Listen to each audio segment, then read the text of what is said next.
April 16th, 1949, the Allies organized the Easter Parade, an airlift that will be the dramatic climax of Operation Vittles. Over a frenetic 24-hour period, American and British planes touch down and lift off every 30 seconds.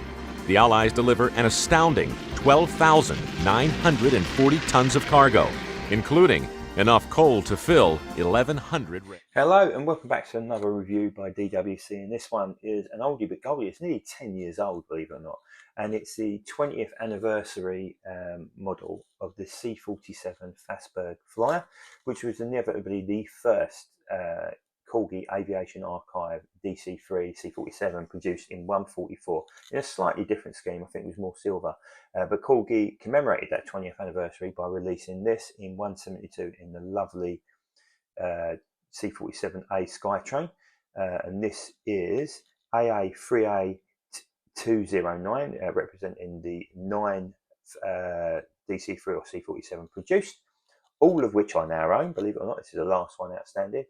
So let's get in there and have a look. So this, as I've already said, this is an anniversary edition. So let's get this out of its box. Apologies, it's quite a big box and it'll be awkward to perhaps film.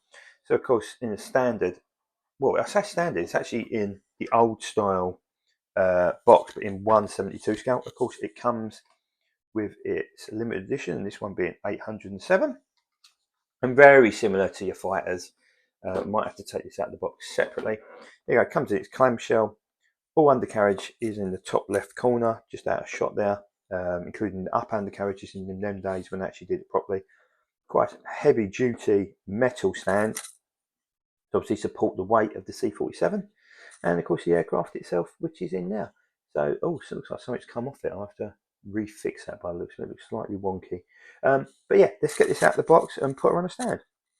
So here she is out of the box. It was just literally this bit here, for some reason, had slid slightly. So, yeah, so representing a C-47 from the Berlin Airlift.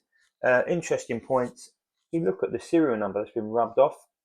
There's also a number of bits of weathering on the aircraft as well, including around the panels there, and of course the S that's at the front, like a weathered S as well. So the other thing as well, which is notable, is a different type of aerial on the front there, which is unusual for a C-47, and also the number on the front of the nose. I don't know if you can see that as well.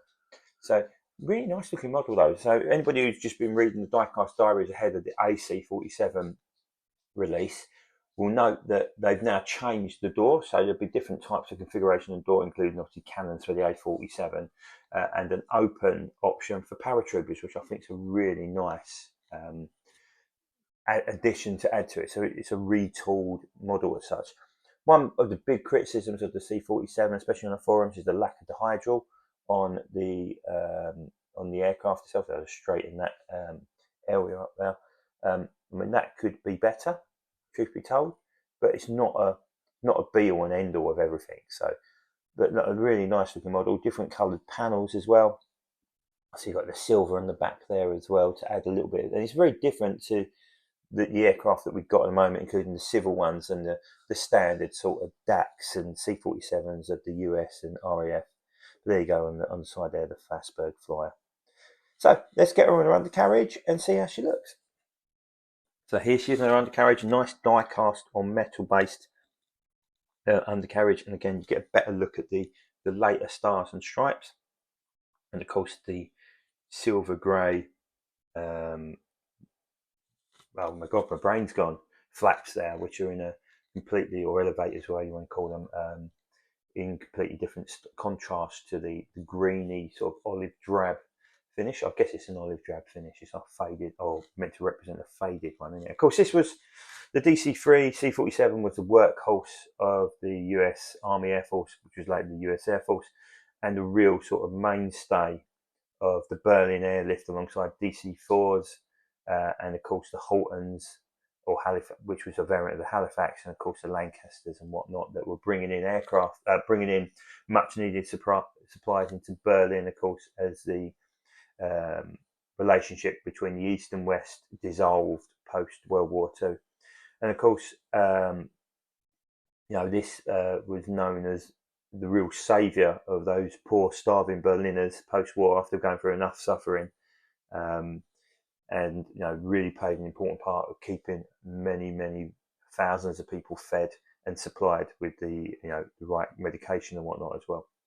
So of course, this is a representation of an aircraft that was the first release, which is very different, much more silver. I don't know if it's different research or whether it's a different guise of the aircraft as a Fassberg flyer. My thought would probably be it's probably an adaptation to the research, but it doesn't say anywhere on the box around that. Really lovely looking model. Like I said, one of 1,000 released, and of course, what's really nice is they've reflected back into the old Aviation Archive styling, even for the 172 box, which is really nice. Of course, this almost represents just an upscaled 144 version of this aircraft, but really nice. Of course, it moves on its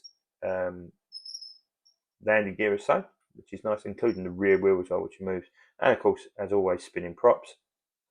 Underneath it, you've got the white USAF and of course the newer style roundel, and a number of different aerials as well, front and back. But pretty simplistic aircraft. I don't know if you can see the weathering there. There's the weathering on the top panels. Not something Corgi do particularly well, but I don't think they've done that particularly badly, actually, to be fair. It's better than the poo that can be described on the ME 110 from Russia. But yeah, really nice model. Very happy with this. I paid 75 quid, I think, for this, which I think is a bargain. And this is the joys of collecting. Put a cheeky offer in. Sometimes they do get accepted. But hope you enjoyed the video. Stay tuned for more. Hopefully I can record a few more tonight after West Ham's opening game of the season against Portsmouth in this glorious sunshine in the Costa del Essex, and see if we can knock a few more out, because I've been so behind, which I apologise before, of course, and hopefully we can get a few more lives on the go soon as well. But of course, more air shows on the horizon.